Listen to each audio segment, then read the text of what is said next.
જો એક દોડો લુગડો વાળો ભાઈ થઈને આવતો આવતો બીજો કોઈ નહીં હો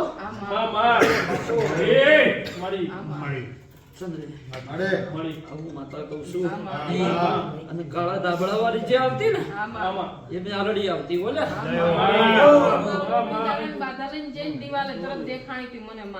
હું બોલવું છે ને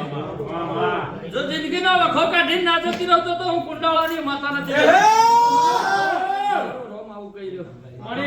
જો પંચની માજેલી અને ઓના હાથે આલેલી કલમ મને ગણતા આવડતું હશે ને વખો કાઢીને તો ભરતભાઈ મને આવડશે હો મારો રોમ આવું કહી રહ્યો હ સભાની કાળી નાગણી આવું કહું છું મારો ટાઈમ જતો હશે મારી ગાળા જતી હશે ચંદ્ર મન બોન છે મારાથી કોઈ સોનું નહીં હોય હો હર ચંદ્ર મી બથવો ગાલ્યા છે ને જગત કોઈ નહીં કરી જાય ઓલે મારો ધર્મ કે છે